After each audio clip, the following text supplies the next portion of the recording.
কালকের একটু ভাত আছে, খাবে? বোসগিনের কথায় ঘর মুছতে মুছতে তাকালো বৈশাখী। খুব খিদেও পেয়েছে। এই কাজটা সেরে মেয়ের স্কুলে যাবে। ওখানে আজ মিড ডে মিলের চাল ডাল দেবে। ওটা নিয়ে বাড়ি ফিরতে ফিরতে 3টে তো বাজবেই। তাই আর না ভেবে বলল, দাও। বৈশাখী রাজি হতেই বোসগিন্নি বললেন, অনু, রান্নাঘরে ঢাকা ভাতটা বৈশাখীকে দে তো।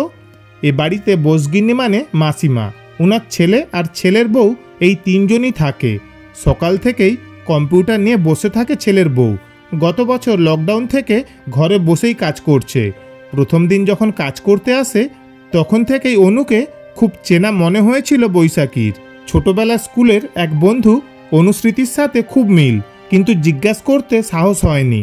কারণ ছোটবেলায় যাই হোক, বড়বেলায় ও একজন কাজের লোক। ওরা যে একই সাথে পড়তো সেটা মেনে নেওয়া এখন দুজনের পক্ষেই সমান অসুবিধার। ক্লাস 5 অবধি একসাথে ফার্স্ট বেঞ্চে বসতো ও আর সেই অনুস্মৃতি। কিন্তু তারপর বৈশাখী ধীরে ধীরে লাস্ট বেঞ্চে হারিয়ে গেছে। অনু ভাতটা দিয়ে গেলে বৈশাখী মেঝের কোণে বসে খেতে শুরু করলো। কতদিন বাদে ডাল খাচ্ছে। বাড়িতেও ডাল করে, কিন্তু সেটা শুধু মেয়ের জন্য। হাতে একটু ডাল তুলে নিয়ে সিদ্ধ করে তাতে বেশ করে জল দিয়ে বানিয়ে রাখে। 2 দিন হয়ে যায়। মাঝে একদিন সয়াবিন দেয় আর 2 দিন ডিম। তবে চেষ্টা করে রবিবারটা মাংস বা মাছ দিতে মেয়ের পাতে। মেয়ের জন্যই তো সব। খেতে খেতেই বৈশাখী শুনছে পাশের ঘরে কথা বলছে অনু। কথার ফাঁকেই অনু বলল, সুচেতা, তুই পারিসও, বলেই হাসছে। বৈশাখী ভাতের দলাটা মুখে তুলতে গিয়েও থেমে গেল। এই অনুই তাহলে অনুস্মৃতি। প্রথম সারির মেয়ে ছিল এই অনুস্মৃতি। সুচেতারা আর প্রিয়াঙ্কারা ক্লাস 5 অবধি তাও কথা হতো ওদের সাথে।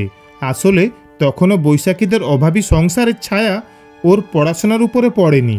ওর বাবা রিক্সা চালায় আর মায়ের টুকটাক সেলাইয়ে বেশ চলে যাচ্ছিল 2 ভাই বোনের পড়াশোনা।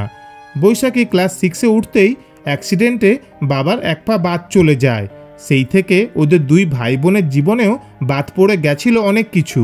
বাদ পড়ে গেছিল দিদিমণি, যে এসে 2 ভাই বোনকে পড়াতো। বাদ পড়ে গেছিল রোজের পাতের মাছ বা ডিম। বাদ পড়ে গেছিল 1 কাপ দুধটুকু। বলছি, শোনো না, পাশেই আমার জায়ের বাড়ি, ওদেরও লোক লাগবে, তুমি করবে? মাসিমার কথায় ছোটবেলার এক কামরার ঘর থেকে ধপ করে বসেদের হলঘরে এসে পড়ল বৈশাখী। মুখ তুলে সরাসরি বলল, না মাসিমা, সময় হবে না, মেয়েটার সমস্যা হবে। সেলাই করতে করতে অবাক হয়ে তাকালেন বোসগিন্নি। তারপর বললেন, কত বড় তোমার মেয়ে? বৈশাখী বলল, 2তে উঠল, আমিই পড়াই। এই কথাটা বলে নিজেকে একটু জাহির করতে পেরে ভালো লাগলো বৈশাখীর। আসলে একই স্কুলে ভালো পড়াশোনা করেও শুধু অভাবে তাড়নায় কোণে চাপতে চাপতে একদম দেওয়ালে সিটিয়ে গেছে বৈশাখী। এই জ্বালা যে কত ভয়ানক, যে জলে সেই বোঝে। বৈশাখী রান্নাঘরে এসে আর খেতে না পারা ভাতগুলো জানলা দিয়ে ফেলে বেসিনের কলটা খুব জোরে চালিয়ে বাসনটা ধুতে লাগলো। একটু একটু করে টাকা জমিয়ে ওভেন তো অনেকদিন আগেই কিনে রেখেছে, সিলিন্ডারটা নেবে ভেবেই এই বাড়িটা ধরেছিল। কিন্তু আজকের পর আর কাজে আসতে পারবে কিনা জানে না বৈশাখী। অভাব বলে যে লজ্জা থাকবে না তা তো কোথাও লেখা নেই। অনুমান যখন নিশ্চিন্তে পরিণত হয় সেটা হজম করা বেশ কঠিন। এই চত্বরে সবথেকে নামকরা সরকারি স্কুলে পড়ে বৈশাখীর মেয়ে। বৈশাখী নিজেও এই স্কুলে পড়েছে। আবার অনুস্মৃতি, সুচেতারাও এই স্কুলেরই ছাত্রী। ওই সময় ইংলিশ মিডিয়ামে চল থাকলে বোধহয় ওরা ইংলিশ মিডিয়ামে পড়তো, তাহলে আজ দিনটাও এত কঠিন হতো না। মুখ উঁচিয়ে সামনের লাইনটা দেখলো বৈশাখী। হোক না গরিবদের লাইন, তবুও তত্তর করে এগোচ্ছে। আর দুজনের পরেই সাথে করে আনা ব্যাগগুলো খুলে দাঁড়ালো, যাতে অন্তিম মুহূর্তে দুপক্ষের কারোর যেন কোনো সমস্যা না হয়। ওদের সময় যদি মিড ডে মিলের ব্যবস্থা থাকতো তাহলে হয়তো ওর মা জোর করে পড়াটা ছাড়িয়ে দিত না।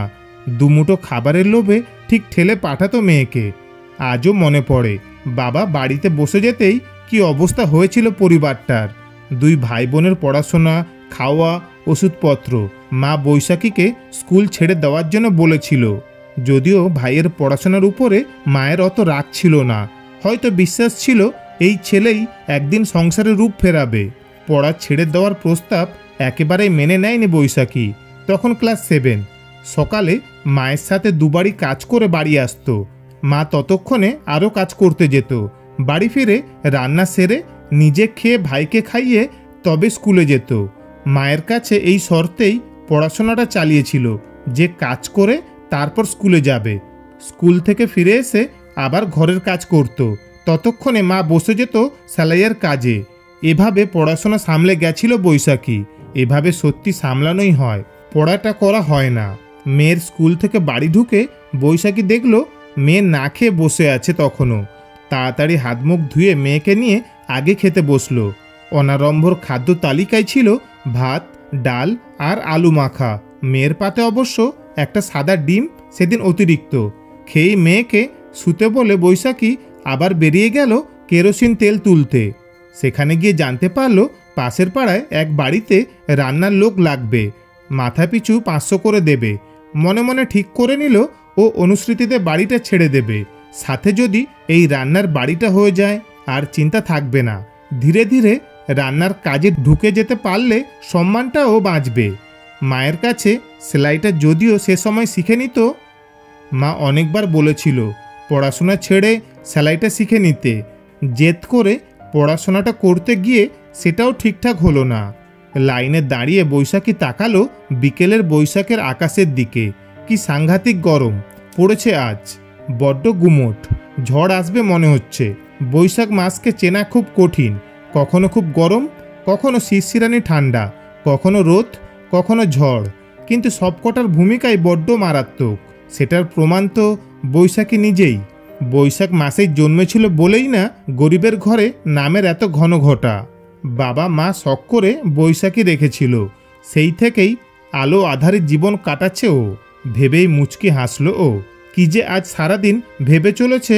অনুশ্রীতির পরিচয়টা জানার পর থেকে আজ সারাদিন ভীষণ দোলাচলে কাটছে। বৈশাখীর মনে খালি একটা প্রশ্ন মনে ঘুরপাক খাচ্ছে, জীবনে এত লড়াই করে কি হলো?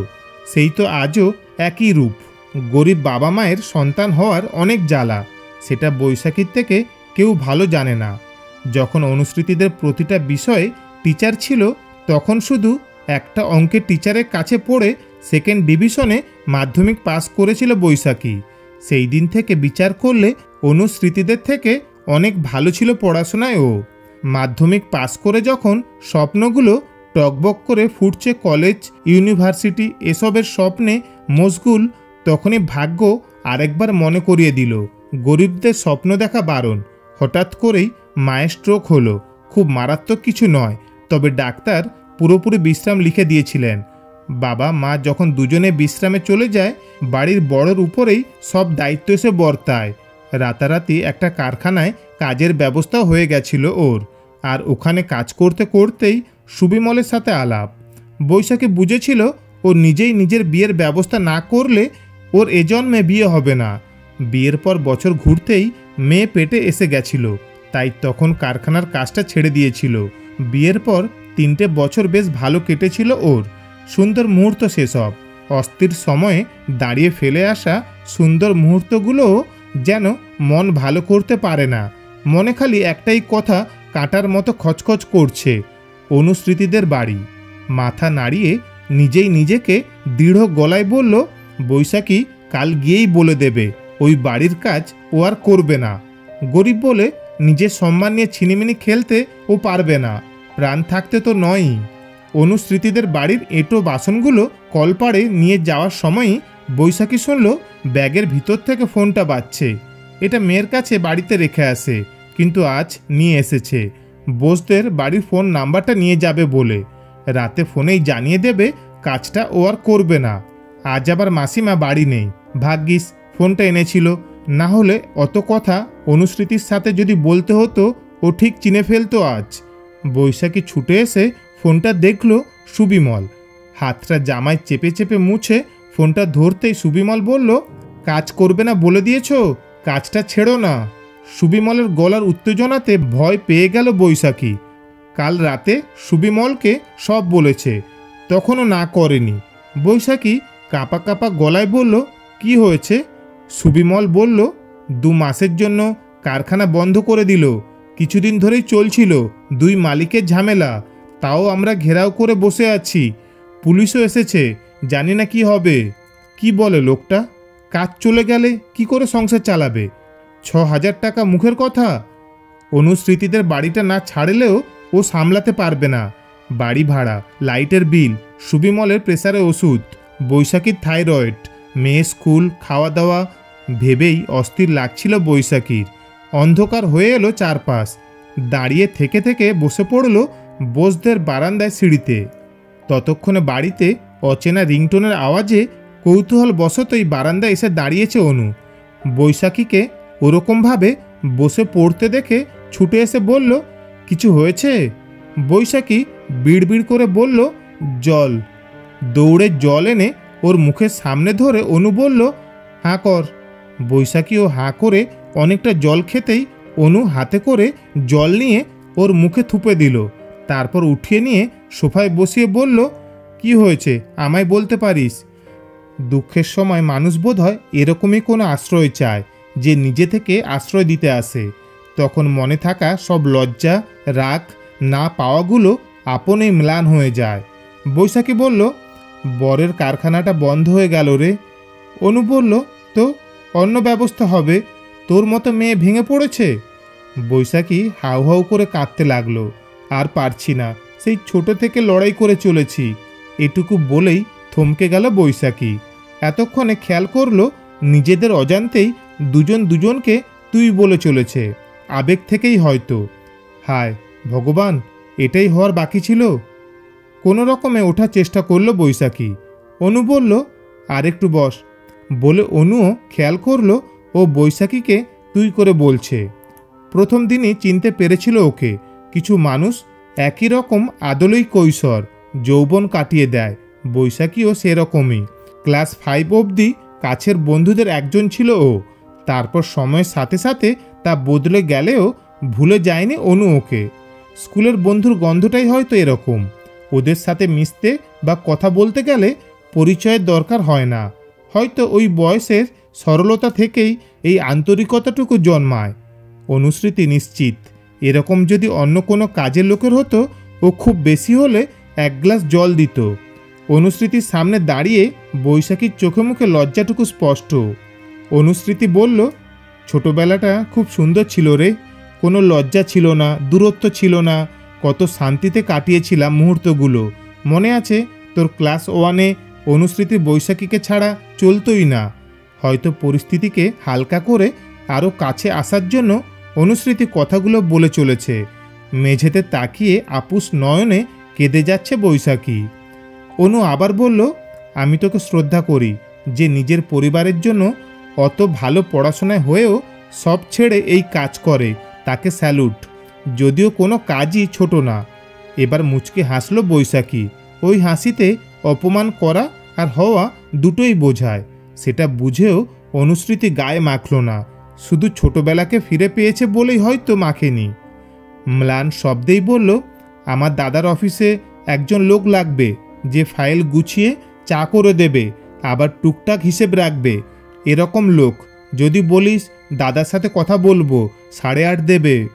বৈশাখী বালতি হাতে দাঁড়িয়ে শুনছিল ওর কথা।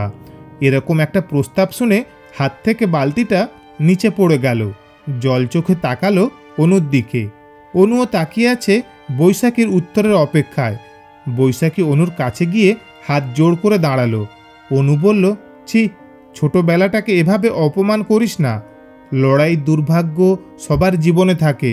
আমাকেই দেখ, 4 বছর বিয়ে হয়েছে, ডাক্তার বলে দিয়েছে আমার মা হওয়া হবে না এ জন্মে। যে যা বলছে করছি, লড়াইটা চালিয়েই যাচ্ছি। সন্তান নিয়ে আমার মাথা ব্যথা নেই, কিন্তু জানিস একটু একটু করে রোজ বরের সাথে দূরত্ব বাড়ছে। তুই ছোট্ট থেকে লড়ে যাচ্ছিস, আজও চলছে তোর লড়াই। কিন্তু দিনের শেষে যখন বর মেয়ে নিয়ে ঘুমোস, সেটা অনেক শান্তির ঘুম। সেখানে এটা কোনো ভাবার বিষয় নয় যে রাতে তুই রুটিটা কী দিয়ে খেলি, মাংস নাকি জল চিনি। আজ বুঝি জানিস তো, সংসারে সুখ টাকা দিয়ে আসে না। বৈশাখী এক দৃষ্টে তাকিয়ে রয়েছে অনুর দিকে। হয়তো এই প্রথম নিজেকে খুব ভাগ্যবান মনে হচ্ছে। অনুর ততক্ষণে চোখ দুটো জলে ভরে গেছে। ভিজে আসছে গালটাও। বৈশাখী হাত পেতে ধরে নিল জলটা, তারপর সেটা মুছে নিল নিজের ওড়না দিয়ে। বুকে টেনে নিল অনুস্মৃতিকে। অনুও আঁকড়ে ধরল বৈশাখীকে, ঠিক যেভাবে গরমের ছুটি বা পুজোর ছুটির শেষে দেখা হওয়ার পর দুজন দুজনকে ধরত। ছোটবেলার মতো ভালোবাসায় মাখামাখি হয়ে গেল ওদের বড়বেলাও।